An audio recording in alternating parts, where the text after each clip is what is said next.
Senhor Deus Todo-Poderoso, vamos dar início aos nossos estudos a respeito do Evangelho de Jesus, para que pedimos a assistência e proteção dos vossos bondosos mensageiros e do nosso anjo da guarda, a fim de que nos esclareçam a inteligência e nos dê o discernimento necessário a nós, os encarnados, e aos nossos irmãos desencarnados, que aqui vieram com a permissão do Pai, para bem compreendermos o que vamos estudar.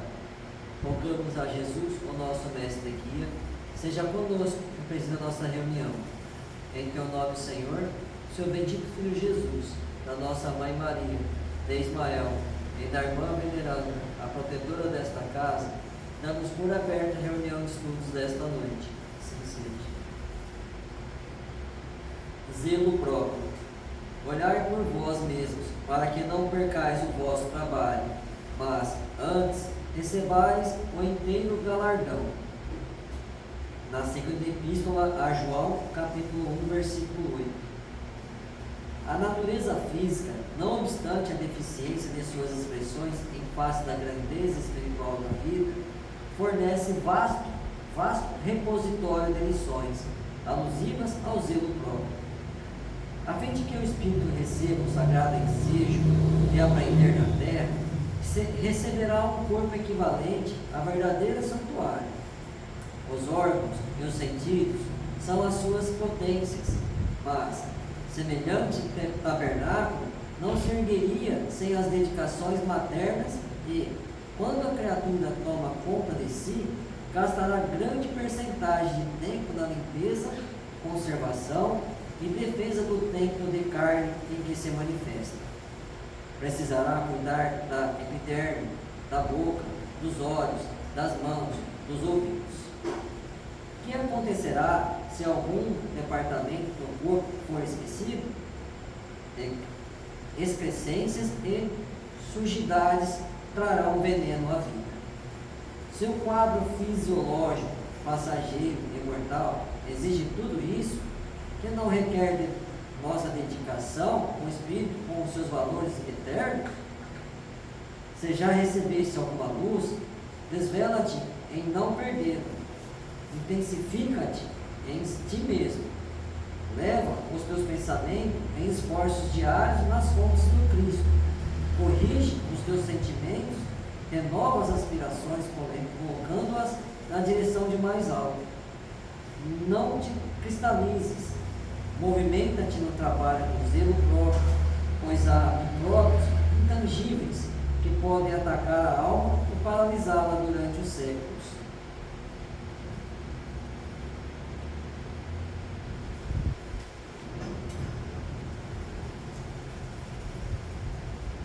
Pai nosso que estás nos céus, santificado seja o vosso nome, Senhor. Venha a nós o vosso reino, que seja feita a vossa vontade, assim na terra como nos céus. O pão nosso de cada dia nos dai hoje, Senhor. Perdoai as nossas ofensas, assim como nós perdoamos aos que nos têm ofendido. E não nos deixeis que entremos em tentações, e livrai-nos, Pai, de todo mal, porque seu é o reino, o poder e a glória para sempre. Amém. Espíritos esclarecidos e benevolentes, bondosos mensageiros de Deus, que tendes por missão assistir aos homens e conduzi-los pelo bom caminho, sustentai nas provas desta vida. Dai-me força para suportá-las sem murmurar. Afastai de mim os maus pensamentos e fazei que eu não dê entrada a nenhum espírito que tentasse me conduzir no caminho do mal. Esclarecei minha consciência com relação aos meus defeitos e tirai-me de sobre os olhos o véu do orgulho, capaz de impedir de perceber e confessá-los a mim mesmo. A ti, sobretudo, bondoso anjo da guarda, que mais particularmente velais por mim, e a todos vós, espíritos protetores que por tudo vos interessais, fazei que me torne digno da vossa proteção. Conheceis as minhas necessidades, elas sejam atendidas segundo a vontade de Deus. Que a paz que irradia do coração de Jesus e que abrange toda a terra possa ser assimilada por todos os corações aqui presentes, tanto encarnados quanto os desencarnados, para que, de posse dessa paz, possamos compreender as leis que regem o mundo espiritual e ter a sabedoria de praticá-las em nossa vida diária. Em nome do nosso honesto amado Jesus, da irmã veneranda e sua equipe espiritual que nos assiste, bem como aos nossos anjos da guarda, solicitamos que a água aqui exposta seja fluidificada em nosso benefício. Que assim seja, Senhor. Damos graças a Deus.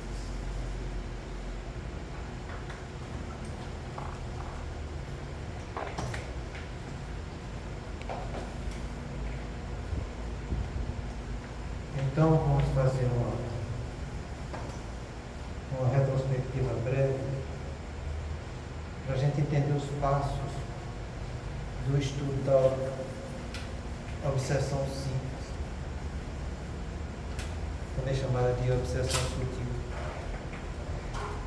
A gente viu no livro Ação e Reação, de André Luiz, que o nosso amigo Leôncio explica para André Luiz que a Escola dos Vingadores no mundo espiritual ensina a qualquer um espírito como fazer para influenciar.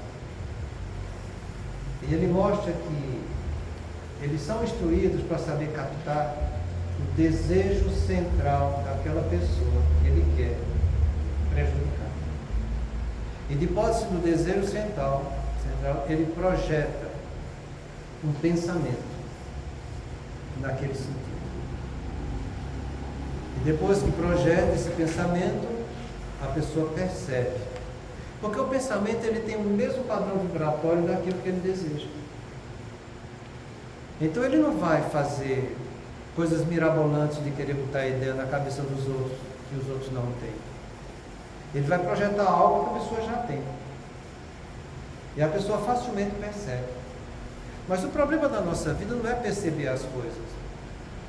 O problema é se você vai assimilar ou não. Porque é que nem aquela história. Se eu for te dar um presente e você não aceitar, o presente fica com quem está dando. Então, perceber o pensamento, você percebe. Agora, assimilar é uma opção sua. Você vai ter, de posse de você mesmo, as capacidades que você está tendo de julgar e analisar aquela ideia que está te chegando. Porém, uma vez que você assimila, aquela ideia se transforma em um vínculo, e que o Divaldo costuma dizer pelo Manuel Filomeno de Miranda, que é o plugue e a tomada.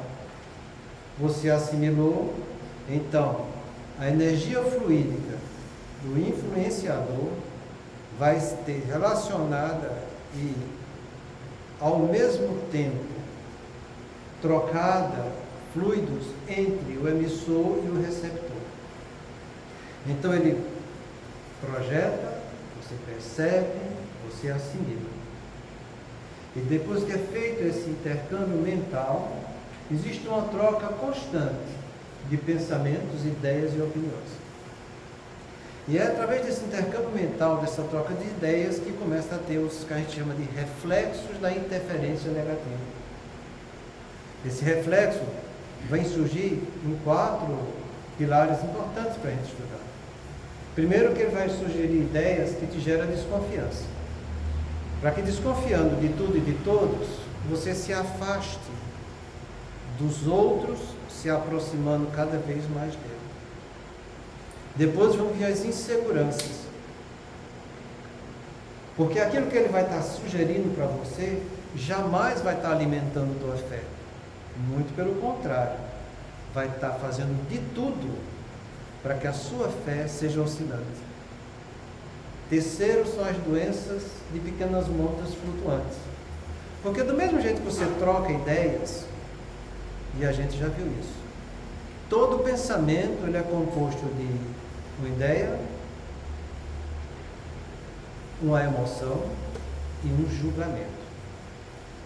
A ideia é o componente cognitivo da mensagem que está sendo levada. O julgamento é aquela opinião que eu estou aceitando daquela ideia. E a emoção é justamente a energia afetiva que deu origem à ideia. Porque toda ideia surge de uma afetividade.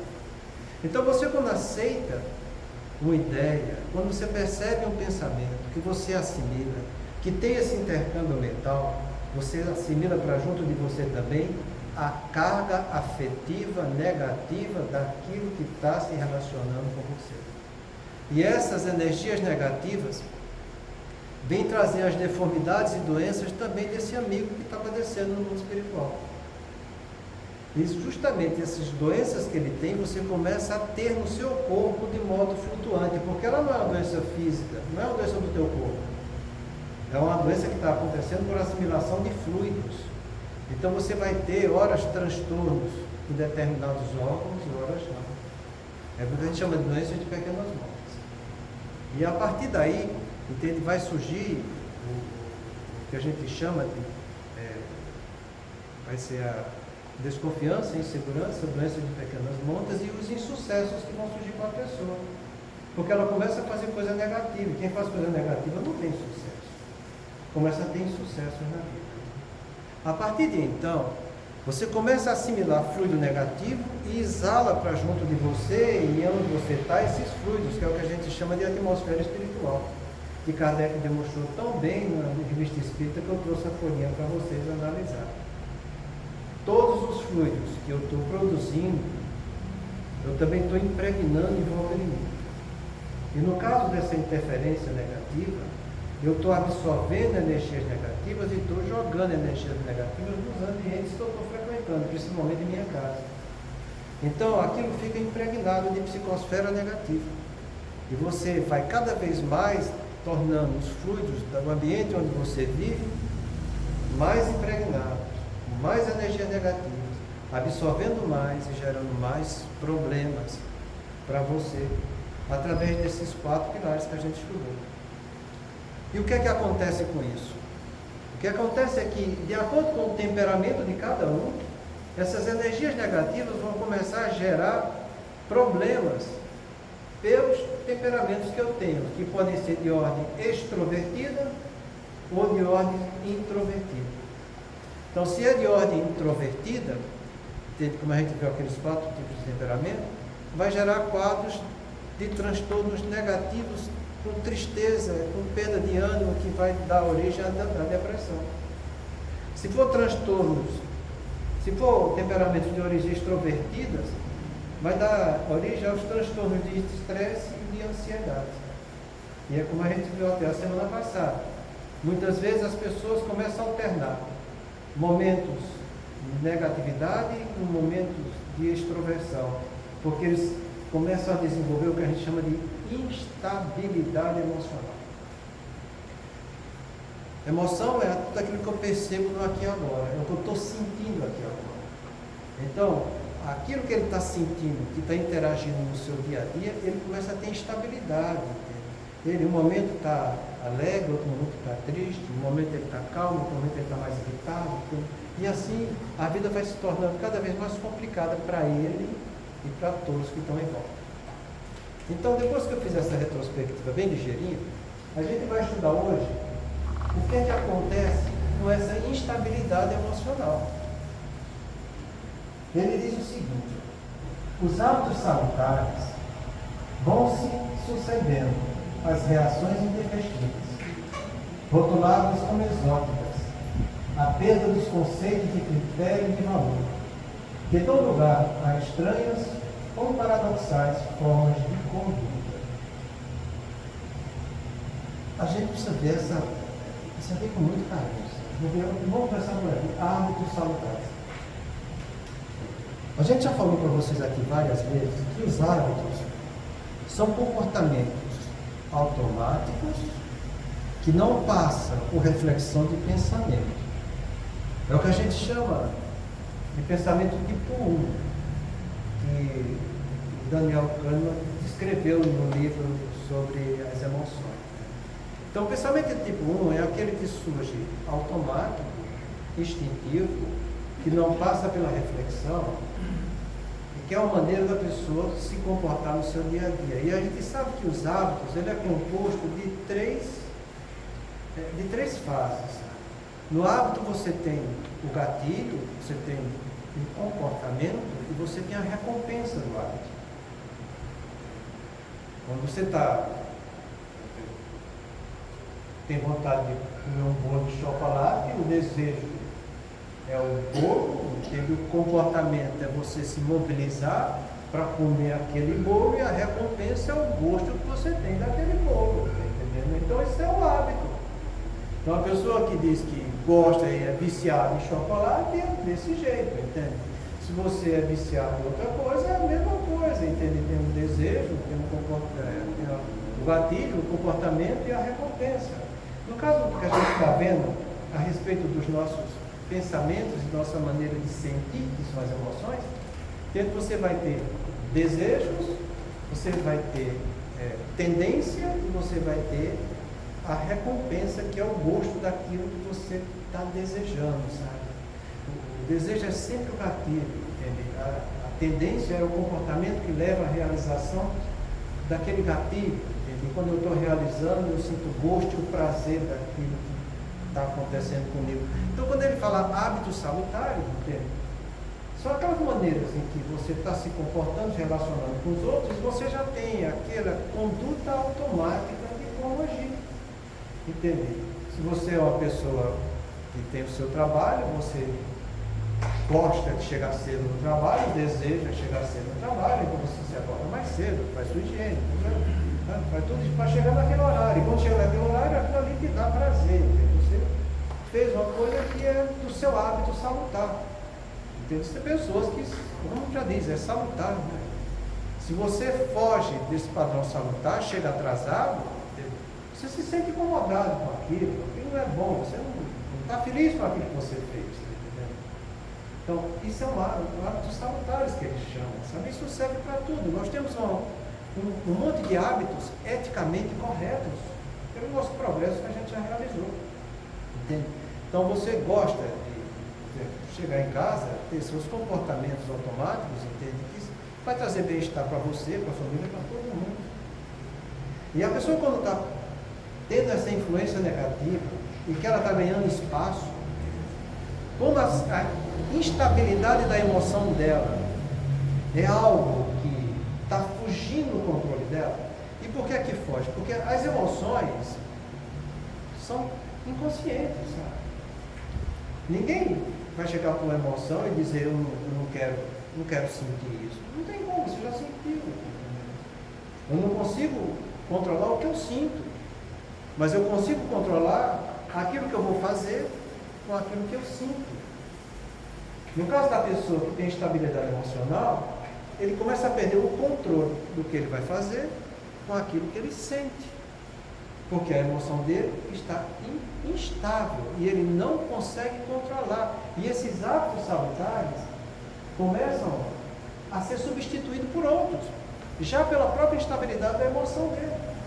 Então a influência vem, ela já sabe como está fazendo de tudo para te tirar do eixo do equilíbrio e você já está entrando num desequilíbrio, gerando conflito não só com você, mas com todos em volta de você. E olha que até agora tudo que a gente estudou está envolvendo exclusivamente o pensamento e algumas condutas que estão mudando. Ninguém falou de espírito que está aparecendo para fazer mal para alguém. Não. É exclusivamente mental e agora começa a ficar comportamental. Então, os hábitos salutares que a pessoa tinha, ele começa a substituir por outros. Porque as emoções que ele está se entregando para elas, de padrão negativo, começam a comandar ele na maneira automática de viver. E aí vocês vão dizer, mas é fácil de resolver isso? Não é. Tem trabalho de neurociência que mostra falar em relação à humanidade. Eu não estou falando de Andradina, não estou falando de São Paulo, não estou falando de Brasil, estou falando da humanidade. É trabalho que é feito para a humanidade toda. No mínimo, 70% das pessoas vivem de modo automático, sem analisar o pensamento tipo 1 que surge na sua vida cotidiana o tempo todo. É no mínimo 70%. De 100 pessoas, 70 no mínimo está vivendo desse jeito. De automatismo, onde predomina a sua consciência primária, que ele visa comer, ter onde dormir, sua casa, sexo para procriação e procurar se defender para não morrer. 70% das pessoas no mundo vivem no nível ainda de consciência primária. Elas não acordaram ainda, entende? Para trabalhar algo mais elevado no ser humano. Mais ou menos 25% vive no modo misto, em que a primeira resposta é o primarismo da consciência. Mas ela já se sente incomodada com algumas coisas, de dizer, puxa, mas não está fazendo coisas muito graves, será que é isso mesmo? Começa a se questionar. Menos de 10% da população do mundo são pessoas conscientes, que procuram e trabalham o pensamento tipo 2, em que ele vai gastar energia. Então veja como é fácil as pessoas serem manuseadas por essas entidades. Se você não é, se você é uma pessoa consciente, ou pelo menos você seja uma pessoa que está despertando para a consciência, você tem como se analisar, tem como trabalhar, tem como enfrentar essa luta subjetiva que está no teu pensamento. E mais e os outros da sua família? Você acha que os outros da sua família são igual a você? Essa é a maior ilusão do ego, sabe? Achar que os outros são iguais a ele. Achar que os outros pensam como eles. Achar que os outros acham que é do jeito que ele acha. Mas não é. Cada cabeça é um mundo, cada coração um sentimento. Cada um é cada um. Emmanuel fala que no universo inteiro, imagina o que é o universo. Sente o peso dessa palavra. Não existe dois espíritos completamente iguais em seus padrões evolutivos. No universo inteiro não existe. E eu acho interessante as pessoas aqui, mas você não está vendo isso não? Porque ela viu, ela quer que o outro veja. Porque ela entendeu, ela quer que o outro entenda. Mas nunca vai ser desse jeito. Cada um é cada um, sabe? Então, compreenda que esses hábitos que a gente vive, e muitos dos hábitos que eu estou vivendo hoje, eu estou vivendo justamente para reforçar os instintos que eu trago ontem. Porque os hábitos de hoje serão meus instintos na próxima encarnação. Os instintos que eu tenho hoje, que eu estou reforçando automaticamente, sem nem parar para pensar, porque eu não paro para refletir e analisar com profundidade as coisas, eu estou reforçando aquilo do ontem. E eles sabem, percebem o desejo central de cada um de nós. Não é o que eu desejo em matéria de propósito existencial de vida. Desejo, do ponto de vista psiquiátrico, psicológico, é eu querer repetir uma experiência que me foi prazerosa e eu quero sentir ela novamente. Desejo diz respeito àquilo que eu já experimentei, que eu gostei e quero ter de novo. Então isso tem muito a ver com os nossos instintos do passado. Então, aquilo que eu tinha de bom fica comprometido. E quando o que eu tenho de bom está comprometido, a energia de resistência que eu tenho de fazer o que é bom, ela está perdendo. Em contrapartida, aquilo que eu tenho que não é bom ganha espaço. Vai se elevando, sabe? E vai se elevando por quê? Porque eu estou realizando algo que diz respeito ao meu desejo do ontem, sabe? Então, é assim que as coisas começam a se complicar. Então, esses hábitos salutares, eles vão se sucedendo, eles vão se substituindo a reações intempestivas. Se antes, e olha, eu vou te falar para vocês, as reações mais intempestivas, de uma linguagem mais compreensível, você pode ter duas palavras que você vai entender, sabe? Uma chama de irritação, outra chama de impaciência. Porque se a gente ficar falando isso aqui, por exemplo, reações intempestivas, você vai dizer que não tem, né? Mas eu digo, você tem impaciência? Se você disser que não tem impaciência, eu digo que você já é um santo. Né? Por quê? Porque para você não ter impaciência, você tem paciência por tudo. E quem tem paciência por tudo é como Jesus falou, o Pai é logânimos. Logânimo é aquele que tem o extremo da paciência. Tanto é que a gente não tem a paciência do Pai, e a gente fica aí, não, eu queria que Deus resolvesse isso logo, por que é que Deus não faz assim logo, por que é que Deus não faz assim? Isso é impaciência, meu. Por que é que Deus não já bota na cabeça desse danado que é desse? Não, isso é impaciência. Se sobre o pedestal da paciência se constrói todas as virtudes, vai ser sobre a impaciência que vamos estar edificando nossos vícios e paixões. Eu sempre falo com meus pacientes, sabe? Meu filho, você não precisa saber o que é que você fez na outra vida. Você não precisa saber qual foi o seu plano existencial, o seu programa. Não precisa.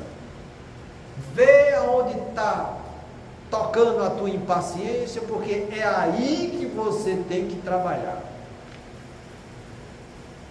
É aí que você tem que botar a paciência em cima para construir a virtude, porque a impaciência já é o vício que você tem. Então, para que saber o que a gente fez, o que a gente foi, qual foi o programa? Não tem, isso é curiosidade. Você sabe o que é curiosidade? Curiosidade é uma coisa tão grave, que foi uma das coisas que a mãe do Luiz falou mais para o André Luiz no primeiro dia de trabalho dele. Meu filho, pelo amor de Deus, não vá atrás de curiosidade.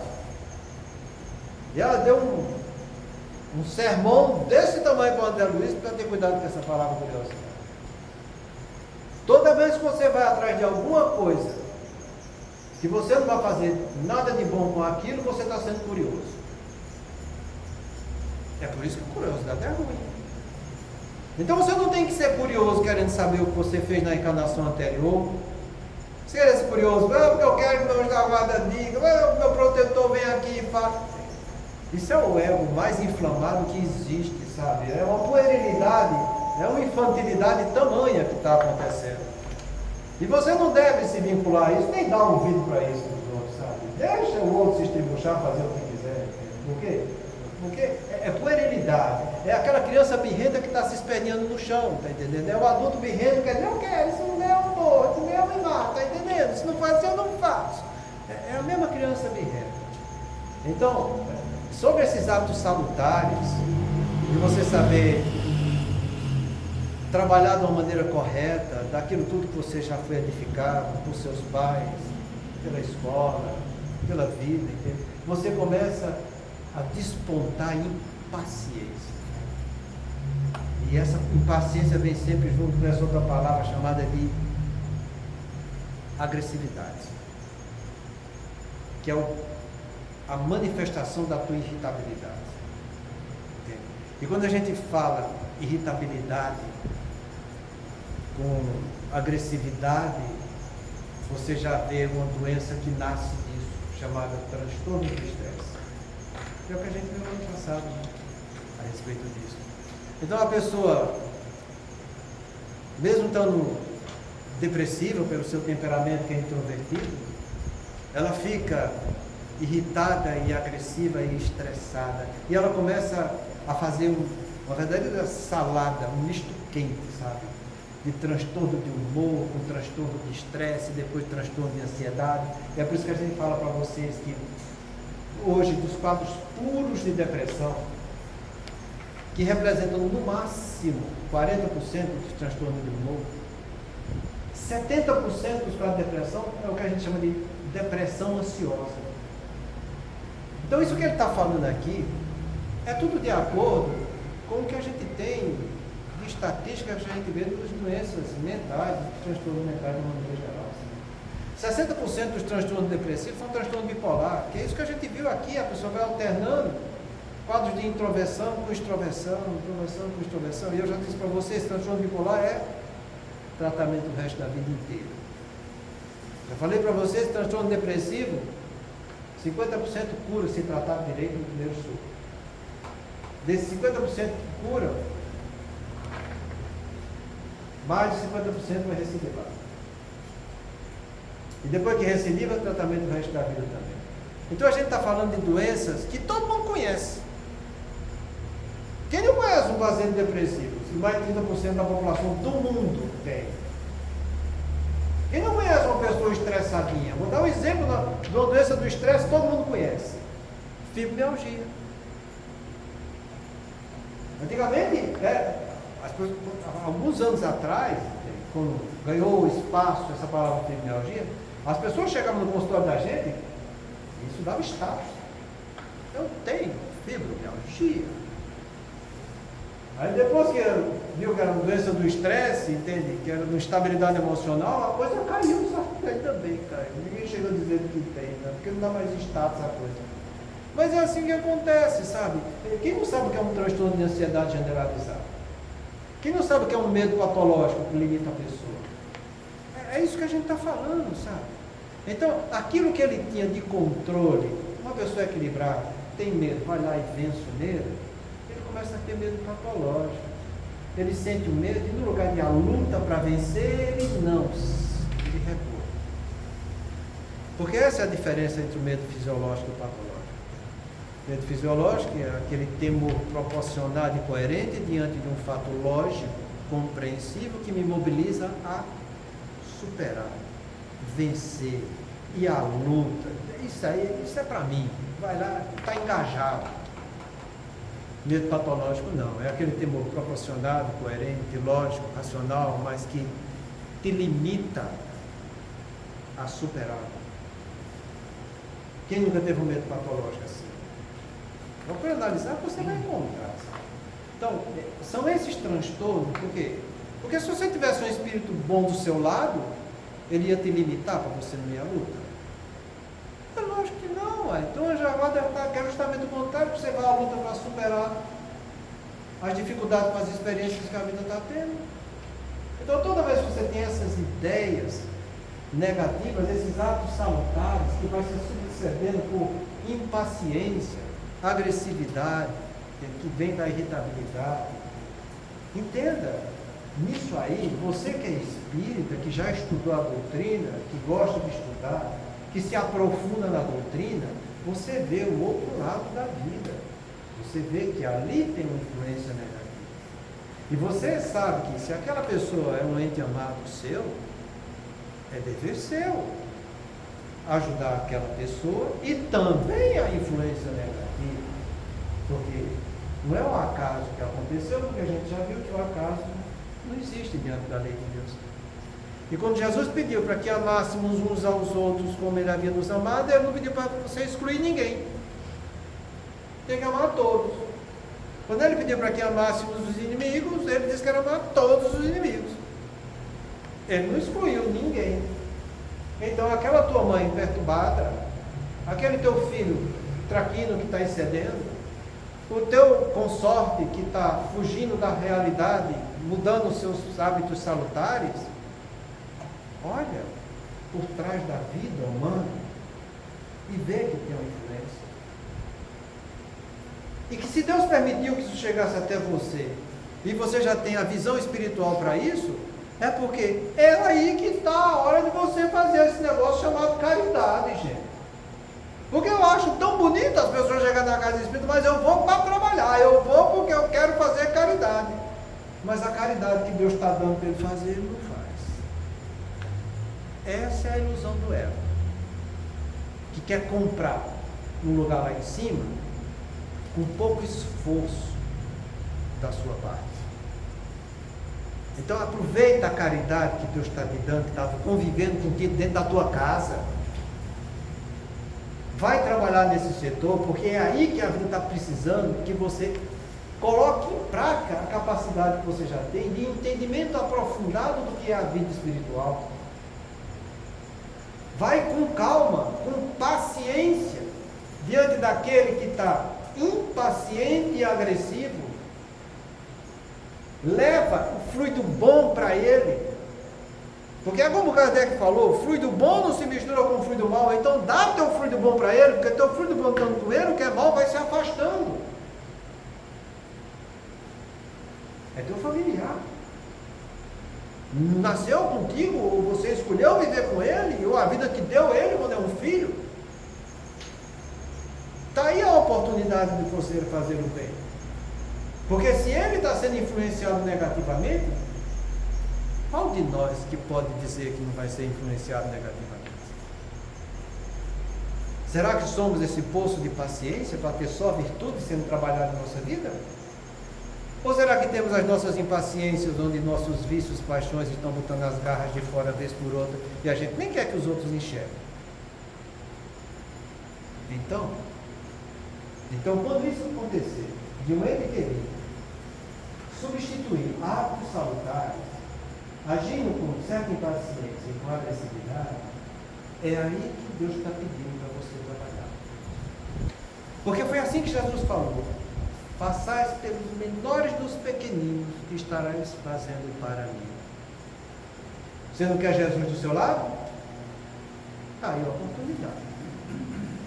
Porque a pessoa quer o fim, Jesus do meu lado, mas não quer fazer por onde que isso aconteça, através do esforço e trabalho na sua vida.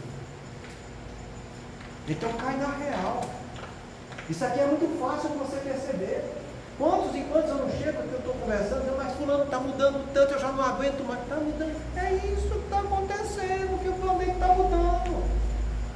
Não é só que ele está mudando, é a atmosfera espiritual que ele está tendo intercâmbio com ele e que ele está sendo levado de roldão. Aí você fala, mas é meu filho, eu amo. Então ame, então trabalhe. Faça alguma coisa. Ah, mas vou levar para a casa espírita. Não é a casa espírita que vai resolver. O problema é seu. Antes de ter casa espírita, isso já acontecia, as pessoas resolviam. O Espírito vai fazer só uma coisa para a gente: luz para o nosso entendimento. E diante dessa luz, para o entendimento que eu estou tendo, eu vou sentir força na minha vontade para ir à luta e fazer alguma coisa, principalmente por aqueles que eu amo e que eu vejo que estão caindo de ladeira abaixo, né? Então é muito fácil você ver isso. Divaldo fala que não conhece uma pessoa adulta que não tenha passado por uma obsessão sutil. Será que ele já está caducando? Não está caducando, porque ele falou isso quando era novo. Ele tinha 40 anos mesmo quando ele falava isso. Ou será que a gente não está conseguindo enxergar essa obsessão sutil? No livro Transtorno Psiquiátrico e Obsessivo, não vou dizer o nome do livro, porque o nome já diz tudo. Transtorno Psiquiátrico e Obsessivo. É lá. Tem um capítulo inteirinho só sobre obsessão sutil. E o que é mais interessante, tem uma parte desse capítulo, depois que ele dá um monte de explicação, que ele fala as doenças neurodegenerativas, as caduquices da vida, os Alzheimer, o Parkinson, tudo é quadro obsessivo e sutil, que às vezes as pessoas nem percebem. É interessante isso, sabe? Vai lá ler, está lá escrito. É um capítulo bonito, hein? Só disso aqui que a gente está estudando. Isso aqui que a gente já mostrou para vocês, que é como se dá a percepção, a assimilação, o intercâmbio mental e o reflexo negativo daquilo que eu estou assimilando. Entendeu? Então isso aqui acontece. E você me diz, olha para trás na tua vida, olha. Você era uma pessoa paciente quando tinha seus 30 anos? Como foi teu relacionamento com teu marido e com tua mulher? Você era paciente com seus filhinhos? Você era daqueles, capeta dos infernos. Porque eu vejo um monte de velhos se fazendo de santo quando chega lá, mas Deus nunca fez nada. Como que nunca fez nada? Isso aí já é ilusão do querendo comprar uma coisa que no íntimo a gente sabe que porque ninguém sofre por acaso. Ninguém. Você acha que Deus vai deixar um filho dele sofrer necessidade dele. Então não se vista de santo, porque foi assim que Jesus falou, quando o homem chegou, o rapaz disse, ô, bom mestre, bom? Por que tu está me chamando de bom, meu? Se bom é só Deus que está no céu. No entanto, as pessoas aqui na Terra, no planeta de prova e expiação, mas eu sou tão bonzinho, eu não fiz nada para merecer isso, eu sou bom. Vendeu uma imagem que a gente sabe que não existe e ela quer que eu acredite na mentira dela, gente. Então, não faça isso não. Seja uma pessoa mais madura. Antes de dizer bom, vê o peso dessa palavra. Porque Jesus, que é Jesus, rejeitou isso. Aí você vai dizer que é melhor do que Jesus e quer que eu acredite? Não dá, né, meu? Não dá. Então, se você quiser viver iludido, com o seu ego plantando pseudo-amor, vivendo de fingimento e de sentimentalismo, isso é um problema seu. Agora, querer que os outros acreditem é muito, né? Porque, é o que eu estou falando, as pessoas acham que os outros são iguais a elas, sabe?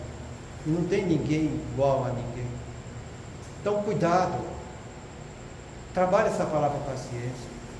Mesmo quando você sentir a impaciência, que você não deixe ela tomar conta da tua boca, nem do teu corpo. Porque é normal sentir. Nós estamos aqui para aprender, uai. Então sinta, mas dê um freio. Não é isso que eu quero mais para a minha vida. Eu vou procurar ter mais paciência. Eu vou procurar ser uma pessoa mais ponderada. Se eu estou perdendo o controle, pede licença, sai de perto. Vai fazer outra coisa, depois você volta. Mas não se entregue para a coisa. Não deixa a impaciência gerar irritabilidade com agressividade. Porque é uma das coisas mais graves que pode acontecer e você começa a destruir seus relacionamentos. Entende? Então, esses hábitos salutares, eles vão se sucedendo e a pessoa se mostra cada vez mais agressiva e impaciente. E ele continua, rotuladas como exóticas, porque aquilo que ele normalmente fazia, ele para de fazer, sabe? Você sabe que é uma coisa exótica? O que é a definição da coisa? Olha, exótico, extravagante, estranho, esquisito. Você vê uma pessoa que pintou o cabelo de amarelo, ou rosa-choque. E o pior é que aquilo além de ser esquisito, os outros gostam, que também são esquisitos junto com aquele outro, pinta também. Mas quando fez, eu faço também. Não, vamos ter uma mecha, sabe? Deus quicou, tá entendendo? E o que é interessante é que é o que a gente chama de obsessão coletiva, sabe? A coisa vem, e ela vem, ele sabe como trabalha, sabe?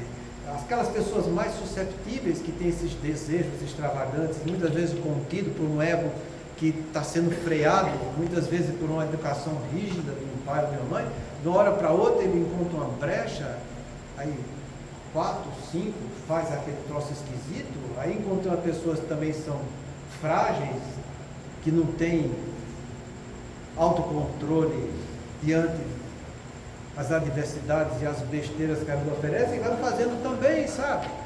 É que nem o outro, não tem uma tatuagem, vai o outro e bota a tatuagem. E volta aí uma palestra que ele fez agora, há uns 2 meses atrás, ele falando dessa história do modismo da tatuagem. Ele abertamente fala, entende? Isso é um quadro de obsessão coletiva. Mas é bonito, mas bonito. É bonito. Acho que bonito é o que Deus faz, né? Bonito faz parte da evolução espiritual, sabe? Bonito faz parte das artes. Uma coisa que a gente está longe de entender no planeta de prova e expiação. Bonito, artes, beleza. É uma das coisas que a gente vai estudar daqui a alguns meses, sabe? É aquilo que acontece quando, no livro Os Mensageiros, a Ismália vai tocar uma música no piano e ela tocando aquela melodia que penetra no campo espiritual das pessoas que estão assistindo, e eles não escutam ela falar com a boca, mas ela escuta o pensamento dela junto com a melodia penetrando a intimidade de cada um deles. E até Luiz Sá diz que nunca tinha visto algo semelhante na vida, sabe? Isso é beleza. Isso é lindo. E não as caricaturas que eu faço, danificando a estrutura do meu corpo, achando que aquilo ali é belo e que aquilo ali traduz nada mais, nada menos do que um ato narcisista. Entendendo que narcisismo é o segundo das 4 topes verdades que a espiritualidade inferior trabalha. E é como eu falei para vocês, das 4, sexo, narcisismo, poder e dinheiro, eu acho que a mais delicada para você conseguir não ser invadido por ela é o narcisismo. Porque ele é um processo íntimo de você com você. Enquanto o sexo eu vou fazer com os outros. Fazer sozinho, se masturbar, não dá gosto nenhum. Vou fazer com os outros. Poder é quando minha ação exerce influência na ação do outro. Tem que ter o outro. Dinheiro para fazer alguma coisa tem que ter o outro. Mas narcisismo é você com você mesmo. E se tem uma coisa complicada, é quando você se envolve por uma necessidade ou um sentimento de uma forma muito intensiva, porque isso bloqueia a tua razão. E toda vez que eu estou hipertrofiando a necessidade ou um sentimento, eu estou desenvolvendo uma paixão. Porque essa é a definição que você tem de paixão que está lá no livro dos Espíritos. E a gente sempre falou para vocês, a paixão precisa de direção e de controle. Direcionada no caminho do bem, do belo e do bom, e o controle com sua vontade está domando esse impulso exagerado dessa afetividade que você está tendo. Então que a gente tenha cuidado com isso, entende? Porque é isso que a gente fala. Existe um termo que foi definido na psiquiatria chamado de normose. E é interessante, você vai estudando isso, você vê que ele vai descrevendo atitudes normóticas da humanidade que vêm por avalanches, por períodos consecutivos da evolução da humanidade, sabe? Em que as pessoas rotulavam como normal e faziam as maiores aberrações do mundo. Por exemplo, a Inquisição. Por exemplo, as guerras santas. Todo mundo conhece isso, porque todo mundo viveu nisso, a gente veio de lá. A gente estava tudo mergulhado na Inquisição, querendo matar o outro, né? Para roubar o outro. As guerras santas estava todo mundo lá.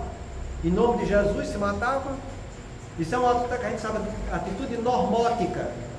É uma deformidade do normal para justificar algo que é negativo e o ego tirar vantagem daquilo de uma forma coletiva. Essas são as atitudes exóticas que ele está falando aqui. Comportamentos morais e comportamentos físicos que ferem a normalidade. E, no entanto, as pessoas acham justificativas, dizendo que todo mundo faz, eu faço também. Isso aí é uma normose. Isso é uma doença mental coletiva. Entende? Então, são atitudes exóticas desse tipo, sabe? Que se mata o outro, se rouba o outro e acha que está fazendo tudo certo, está fazendo tudo bonitinho. Onde é que está gravada a lei de Deus? Não está na consciência de cada um? Você pode boicotar a consciência? Pode. Tem gente que fica a vida inteira com a consciência boicotada. Mas você acha que vai ficar assim para sempre? Você acha que quando seu corpo morrer, que seu ego vai estar se destruindo, sua consciência vai continuar bloqueada? Não vai. Não vai. Então tenha cuidado para você não entrar nessas atitudes rotuladas de exóticas, não só físicas como comportamentais, porque você está fazendo parte dos quadros negativos da vida, onde você vai estar sendo obsidiado. E olha o que eu estou falando, entende? Obsessão individual e coletiva. Coletiva. E quando você entra no quadro de obsessão coletiva, entenda que você, para sair daquilo, que você se entregou porque quis, você vai ter que lutar com a sua natureza equivocada e também com a natureza de todos equivocados, encarnados e desencarnados, que você compartilhava com eles. É que tem aquela pessoa, vou dar um exemplo bem simples, vocês sabem, a pessoa que bebe. Não, você para beber, vou parar. E os amigos? Não vai ter esses amigos. Porque se você continuar com os amigos que você já tem, você vai voltar a beber do mesmo jeito, porque seus amigos é tudo pinguço. Então você vai ter que ter um novo ciclo de amigos. Mas eu vou deixar, vai ter que deixar. E do mesmo modo, são as pessoas que têm vínculos com vícios morais, entende? Pessoas que gostam de fofocar e fica lá tricotando. Tu tem que parar. Mas, e minha amiga? Tem que parar, tem que deixar ela de lado, meu. Porque você tem que se abster do vício.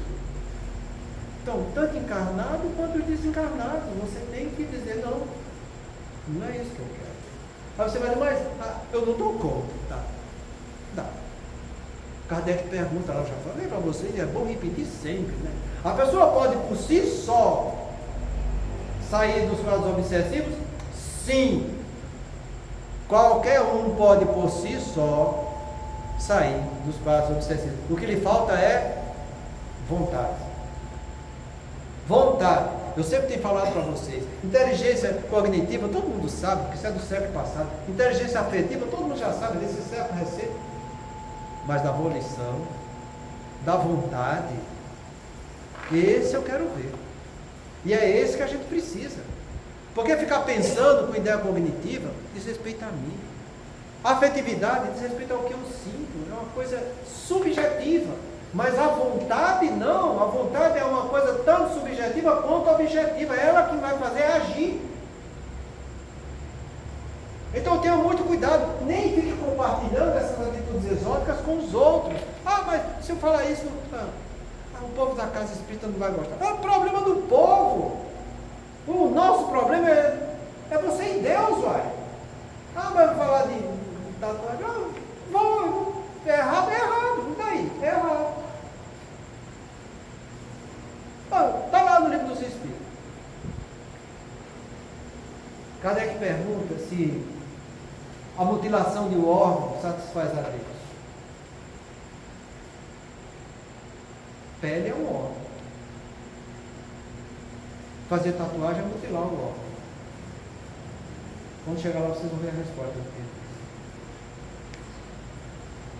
E é assim que tem que pensar. E é assim que tem que fazer e é assim que a gente tem que agir.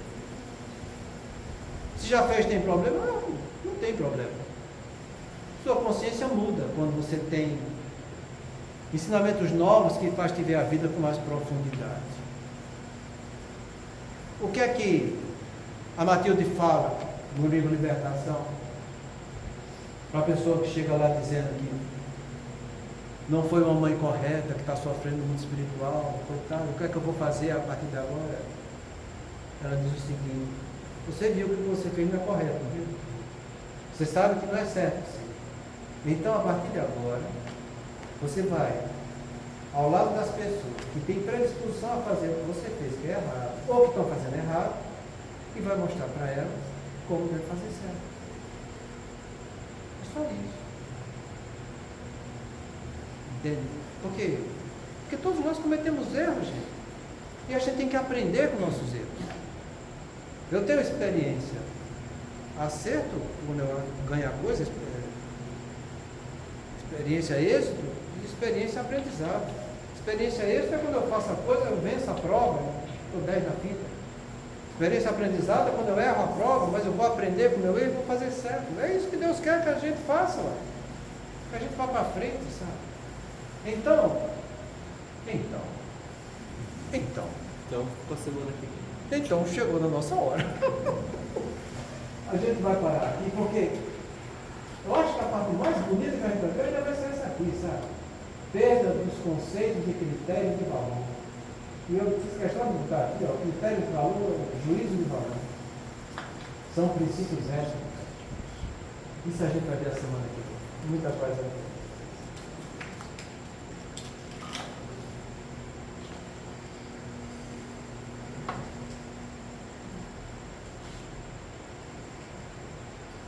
Façamos nossa prece.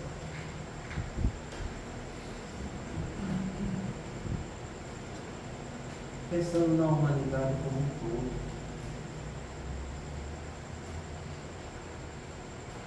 Senhor de infinita bondade, no santuário da oração, marco renovador do meu caminho, não te peço por mim, Espírito endividado, para quem reservaste os tribunais da tua excelsa justiça. A tua compaixão é como se for o orvalho da esperança em minha noite moral. Isso basta a rever o pecador que conheci. Não te peço, Senhor, pelos que choram. Clamo por teu amor e benefício dos que fazem as lágrimas. Não te venho pedir pelos que padecem. Suplico-te a bênção para todos aqueles que provocam o sofrimento. Não te lembro os fracos da terra. Recordo-te quando se julgam poderosos e vencedores. Não intercedo pelos que soluçam de fome. Ó-te amor para os que desfrutam o pão. Senhor todo bondoso, não te trago os que sangram de angústia. Relaciona diante de ti os que golpeiam o inferno. Não te peço pelos que sofrem injustiça. Ó-te pelos empreiteiros do crime. Não te apresente os desprotegidos da sorte. Sugira o teu amparo aos que estendem a aflição e a miséria. Não te imploro mercê para as almas traídas. Exorte-te o socorro para os que descem os fios envenenados da ingratidão. Pai compassivo, estende as mãos sobre os que vagueiam nas trevas. Anula o pensamento insensato. Cerra os lábios que induzem a tentação. Paralisa os braços que apedrejam. Detém os passos daqueles que distribuem a morte. Ajuda-nos a todos nós, filhos do erro, porque somente assim, ó Deus piedoso e justo, poderemos edificar o paraíso do bem com todos aqueles que já te compreendem e obedecem, extinguindo o inferno daqueles que, como nós, se atiram desprevenidos aos insanos tornelinhos do mal. O tempo não para. Se agora encontras o teu ontem, não ouvides que tua ação de hoje será a luz ou a treva do teu amanhã. Vamos agradecer a Deus, nosso Pai.